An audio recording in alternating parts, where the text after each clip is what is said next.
करके हाथों में माखन लगा के और उसको खाता था, और वो माखन के दाग गाल पर आ जाते थे, कभी नाक पर माखन लग जाता था सहज में, और मैं दर्शन करती थी। कल से वो लाला मिलेगा नहीं। सारी रात मैया कृष्ण का बचपन याद करके रोती रही। जैसे तैसे आधी रात को भगवान के कक्ष में मैया गई। सोचा आज का सोया हुआ बेटा देख लूं, अब परमात्मा मिलेगा कि नहीं मिलेगा। किसने देखा? जाकर के भगवान के मस्तक को स्पर्श किया।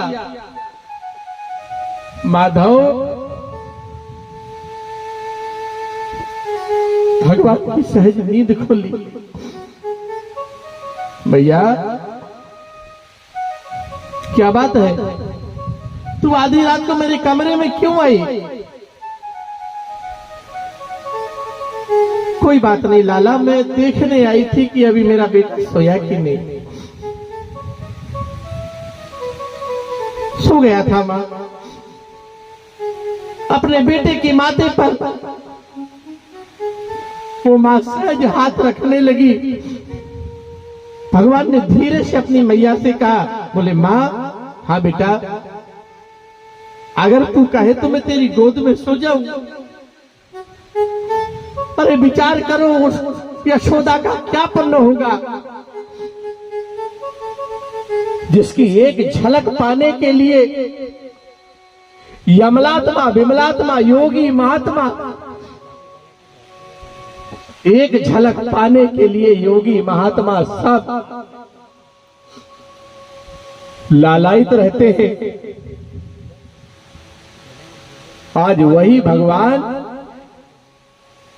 यशोदा की गोद में सोया है। क्या पुण्य होगा उस मां का, कल्पना करो।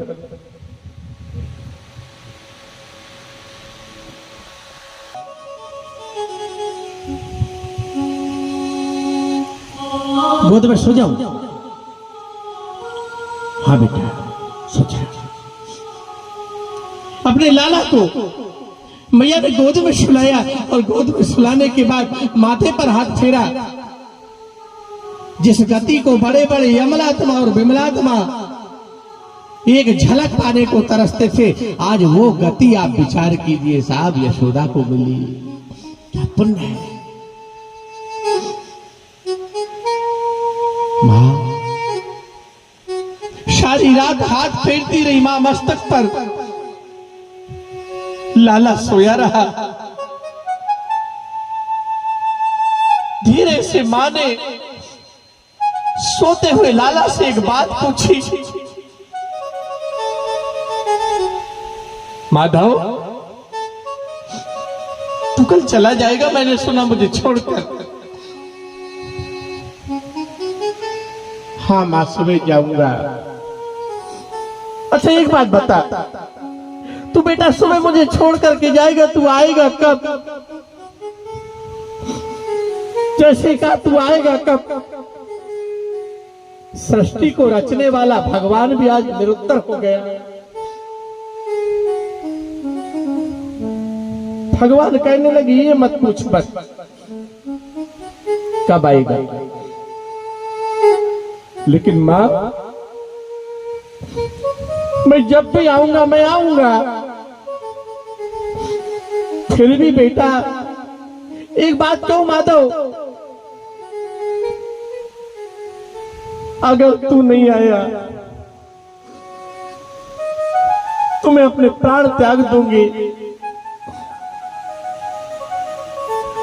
तेरी मां सब सह सकती है, लेकिन तेरा वियोग नहीं सह सकती माधव।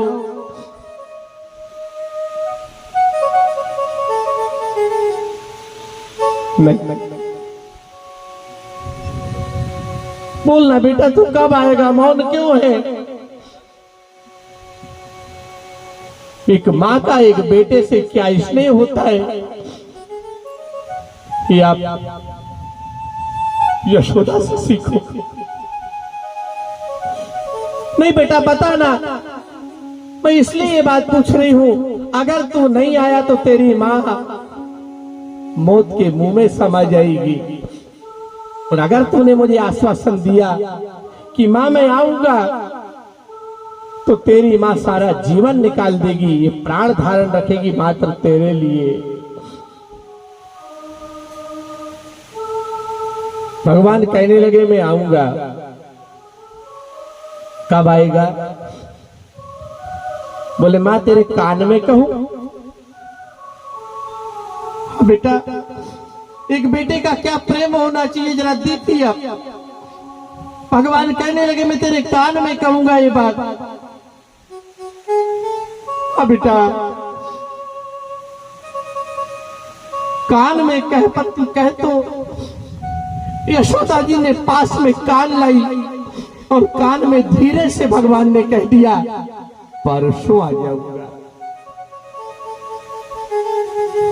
पर उस पगली गोपी को ये नहीं पता, उस मां को ये नहीं पता कि जीव के तो कल का ठिकाना नहीं होता, ये तो परसों का कह रहा है। क्या हमारे कल का ठिकाना है बताओ? अरे ये दुकानदार स्टिकर लगा के रखते हैं अपनी दुकान में, आज नगद कल उधार। अरे जब आदमी के कल का ठिकाना नहीं है भैया, तो परसों तो भगवान का कल का नहीं का, भगवान कह रहे परसों आऊंगा। पर वो भोली गोपी को ये भी नहीं पता कि ये परसों कितने वर्षों का होगा।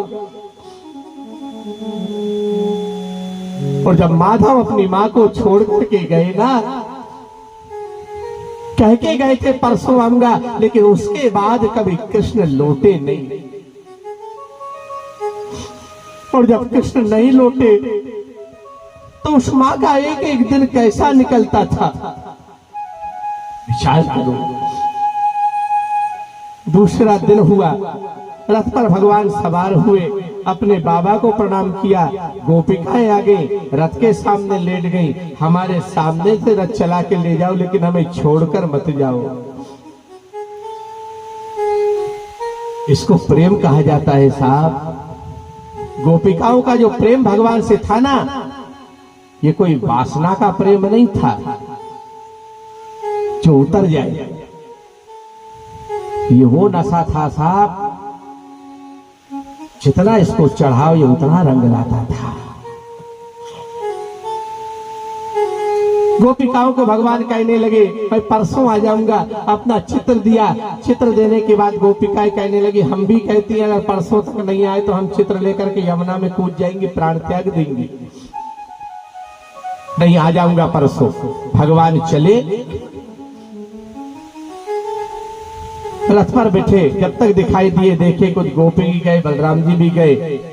अब यहां गोपिकाओं ने जो चित्र लिया था वो चित्र देख के एक दिन निकाला, दूसरा दिन भी निकल गया, तीसरा दिन भी निकल गया, और जो माधव कहता था परसों आ जाऊंगा वो परसों भी निकल गया, लेकिन वो लौटा नहीं। एक सखी कहने लगी, बोले वो नहीं आएगा। तुझे कैसे मालूम? इतने भरोसे से कैसे कह सकती है कि वो नहीं आएगा? वो गोपी कहने लगी, बोले मैंने सुना है कि बचपन में इनके पिता बसदेव जी ने यहाँ छोड़ करके गए थे। ये नंद बाबा का बेटा नहीं है, ना ये यशोदा का है। ये बचपन में नंद बाबा के यहाँ आ गया था, और जब से आया उसके बाद आज तक होश संभाला, इसने अपने माँ बाप की कभी खबर नहीं ली। और तुम यहीं से विचार करो, जो लड़का अपने माँ बाप का नहीं हुआ वो तुम्हारा खाक होगा? जो माँ बाप का नहीं हुआ। सारी गोपिका चित्र लिए और छत्र लेकर के यमुना के किनारे आई, कभी कदम में दर्शन करे, कभी यमुना में श्याम रंग श्याम का दर्शन करे, कभी मुरली बजाता हुआ नजर आए, कभी चीर चुराता हुआ नजर आए, कभी माखन चुराता हुआ नजर आए। जब इस प्रकार गोपिकाओं को भगवान नजर आने लगा, सोचा अब आएंगे नहीं, अब तो उनका नाम ही सहारा है, क्योंकि नाम ने तो कई को तारा है, भगवान ने तो गिने चुने को तारा है, नाम ही सहारा है। सारी गोपिकाएं वो चित्र लेकर के भगवान का ध्यान करती और कहती माधव एक तेरा नाम